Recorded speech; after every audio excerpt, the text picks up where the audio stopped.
Assalamualaikum warahmatullahi wabarakatuh.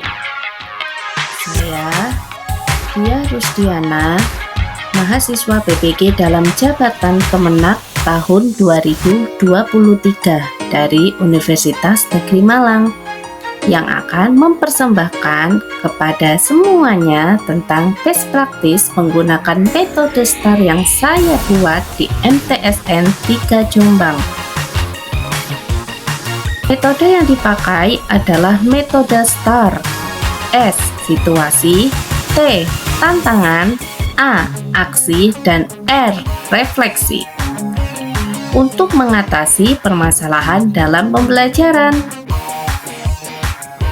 Menyusun cerita praktik baik dengan metode STAR, situasi, tantangan, aksi, dan refleksi hasil dan dampak terkait pengalaman mengatasi permasalahan peserta didik dalam pembelajaran.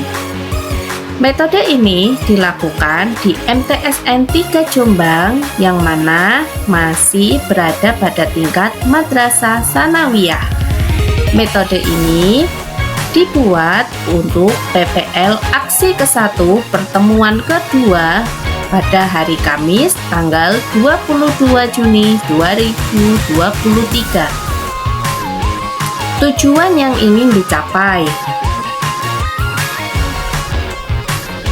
PPL aksi 1 pertemuan kedua dengan menggunakan pendekatan saintifik dan model Project Based Learning atau biasa yang disebut PJBL serta menggunakan metode praktik, diskusi, dan presentasi. Setelah menganalisis pengertian rupa, macam-macam rupa, unsur rupa, dan prinsip rupa, peserta didik mampu membuat komposisi gambar dari garis lurus, lengkung, tebal, dan tipis menggunakan pensil dengan baik. Situasi. Kondisi yang menjadi latar belakang masalah. Terdapat dua faktor. Pertama, faktor peserta didik. Peserta didik kurang dan tidak belajar konsep seni rupa dasar sejak SD atau MI. Materi yang terlalu banyak, faktor lingkungan, dan minat belajar peserta didik. Faktor kedua berasal dari guru. Penggunaan metode ceramah yang dominan, kurangnya pemahaman guru terhadap karakteristik peserta didik, guru belum menerapkan metode dan model pembelajaran yang sesuai dan inovatif.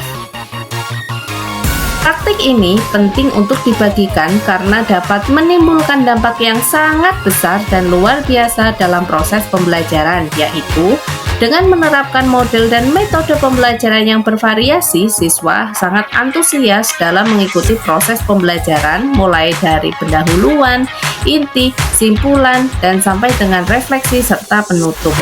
Model dan metode pembelajaran lebih bervariasi, media dan alat atau bahan pembelajaran lebih inovatif dan tidak monoton sehingga menarik perhatian siswa atau tidak membosankan. Proses pembelajaran lebih terstruktur, pembelajaran berpusat pada peserta didik, guru berperan sebagai fasilitator dan katalisator. Saat proses pembelajaran berlangsung, siswa lebih fokus, pembelajaran lebih menarik. Tercapainya tujuan pembelajaran sesuai dengan yang direncanakan. Yang menjadi peran tanggung jawab saya dalam praktik ini yaitu memperoleh bimbingan dalam proses penyusunan rencana pembelajaran PPL siklus aksi 1. Saya berdiskusi dan mempresentasikan hasil penyusunan rencana pembelajaran PPL siklus aksi 1 bersama dosen, guru pamong, dan teman-teman mahasiswa PPG, terutama teman dari seni rupa.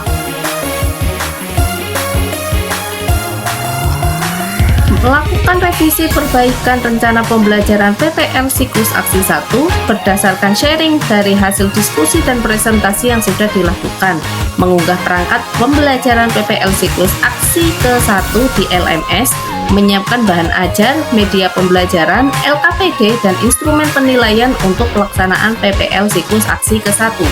Melaksanakan PPL siklus aksi ke-1 berdasarkan perangkat pembelajaran ke-1, mendokumentasikan dalam bentuk video proses pelaksanaan PPL siklus aksi ke-1. mengunggah link video yang sudah diedit durasi 15 menit pada LMS dan YouTube, melakukan refleksi kegiatan yang sudah dilaksanakan. Tantangan.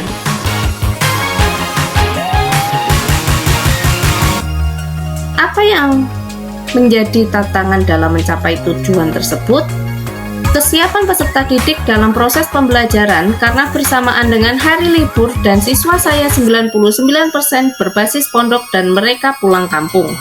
Adanya kegiatan Porseni Jatim yang berpusat di madrasah tempat saya mengajar. Adanya 2 peserta didik yang terlambat sehingga tidak mengikuti briefing awal, sehingga yang awalnya hanya ada 2 kelompok di kelas menjadi 3 kelompok di kelas, sehingga guru harus spontan dalam membuat keputusan terkait tugas pembelajaran yang akan dipraktikkan. Kemampuan peserta didik dalam memahami materi yang disajikan, keaktifan peserta didik dalam pembelajaran mandiri atau kelompok saat proses pembelajaran karena bukan siswa yang saya ajar. Jumlah siswa yang berkurang karena beberapa siswa mengikuti latihan paduan suara untuk kegiatan pembukaan Porseni, sinyal yang kurang stabil, dan ruang kelas yang sudah disiapkan tiba-tiba dibersihkan karena digunakan untuk karantina Porseni Jatim. Tantangan 2. Siapa saja yang terlibat pada PPL Aksi 1 pertemuan kedua? Pertama, peserta didik putri campuran dari kelas 7 dan 8 sebagai sentral dalam proses pembelajaran, guru sebagai fasilitator, Bapak Mitra Istiarwardana Eskom MT sebagai dosen, dan Ibu Puji Astuti SPD sebagai guru pamong yang telah memberikan bimbingan dalam penyusunan perangkat dan praktik pembelajaran PPL siklus aksi ke-1. Rekan sejawat Pak Stafendi Handoko dan Ibu Indri Fatmasari sebagai observer, Kepala Madrasah Bapak Muhammad Masrul SAG MPGI yang telah menggunakan izin untuk dapat menggunakan sarana dan prasarana madrasah sehingga praktik pembelajaran dapat terlaksana dengan baik. Bapak Ahya sebagai narasumber seni rupa, Bapak Randet Pratikawa dan Bapak Stafendi Handoko sebagai rekan sejawat seni rupa.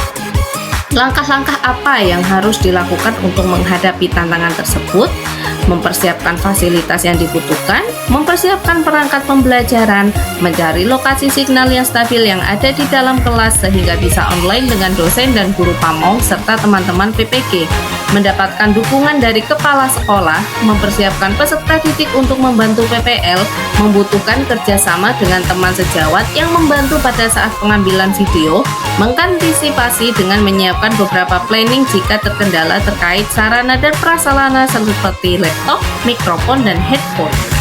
Berbekal modul ajar yang sudah sesuai, guru bisa segera mengambil keputusan dalam pembagian tugas siswa. Model pembelajaran pada aksi 1 pertemuan kedua ini adalah Project Based Learning karena PJBL memiliki kelebihan memotivasi peserta didik, memberikan kesempatan belajar dari berbagai disiplin ilmu, meningkatkan kemampuan, memecahan masalah, dan meningkatkan kolaborasi. Ada beberapa sintak dalam Project Based Learning. Yang pertama, sintak 1, menentukan proyek. Lalu, sintak 2, perancangan langkah-langkah penyelesaian proyek. Sintak 3, menyusun jadwal pelaksanaan proyek. Sintak 4, memonitor keaktifan dan perkembangan kelompok. Sintak 5, menguji hasil. Sintak 6, evaluasi pengalaman belajar. Refleksi. Dampak dari aksi dan langkah-langkah yang dilakukan yaitu peserta didik lebih aktif dalam pembelajaran di kelas seni budaya. Selanjutnya, kerja sama kelompok lebih aktif. Ice breaking menjadi salah satu cara yang efektif dalam membuat siswa lebih fokus dan lebih semangat. Peserta didik mampu dan berani membuat komposisi gambar dari garis lurus, lengkung, tebal, dan tipis. Dampak dari aksi dan langkah-langkah yang dilakukan yaitu semua dapat dilaksanakan sesuai dengan apa yang telah direncanakan, tercapainya kegiatan sesuai dengan harapan. Tidak membuat suasana kelas menjadi membosankan. Apakah hasilnya efektif atau tidak efektif? Mengapa? Hasilnya sangat efektif karena peserta didik sangat antusias saat proses pembelajaran berlangsung, mulai dari kegiatan pendahuluan hingga proses pembelajaran selesai, sehingga dari awal sampai akhir kelas menjadi hidup. Tujuan pembelajaran juga tercapai secara maksimal, terbukti dari kegiatan awal sampai penutup lancar dan sesuai modul ajar yang dibuat. Hasil refleksi setelah PPL yang positif baik dari dosen, guru pamong, dan teman-teman observer serta hasil karya peserta didik yang dibuat sesuai tugas pembelajaran yang diberikan oleh guru tuntas. Bagaimana respon orang lain terkait strategi yang dilakukan? Pertama, respon kepala madrasah sangat positif dan mendukung penuh atas kegiatan pembelajaran yang telah dilaksanakan. Selanjutnya, respon rekan sejawat yakni guru seni budaya di madrasah sangat positif dan antusias, sehingga mereka juga melaksanakan model pembelajaran yang telah saya laksanakan, karena berdampak besar terhadap motivasi belajar siswa. Mereka juga sangat ingin belajar terutama dalam penyusunan modul ajar yang baik dan benar. Yang menjadi faktor keberhasilan yaitu pertama, dukungan kepala sekolah dan rekan sejawat yang turut membantu mempersiapkan alat dalam proses perekaman kegiatan pembelajaran. Situasi dan kondisi sangat mendukung terlaksananya kegiatan PPL siklus aksi ke-1, dapat mengantisipasi atau mengatasi tantangan yang dihadapi sebelum hari pelaksanaan PPL siklus aksi ke-1. Berusaha melaksanakan semaksimal mungkin dengan apa yang telah direncanakan. Ketidakberhasilan dari strategi yang dilakukan: pertama, pengambilan video pada saat pelaksanaan proses pembelajaran PPL siklus aksi ke-1 belum optimal karena kamera yang mengarah ke PPT atau PowerPoint backlight, sehingga PowerPoint tidak terlihat jelas. Jaringan yang kurang stabil sehingga suara di rekaman timbul tenggelam. Apa pembelajaran dari keseluruhan proses tersebut? Pertama, dapat merencanakan proses pembelajaran dengan lebih terperinci dan terstruktur. Dalam hal ini, pembuatan modul ajar. Proses pembelajaran di kelas tidak monoton dan lebih interaktif. Selanjutnya, peserta didik lebih tertarik dan fokus, pembelajaran lebih bervariasi, pembelajaran lebih menarik dan menyenangkan, media dan alat dan bahan pembelajaran lebih inovatif. Terima kasih.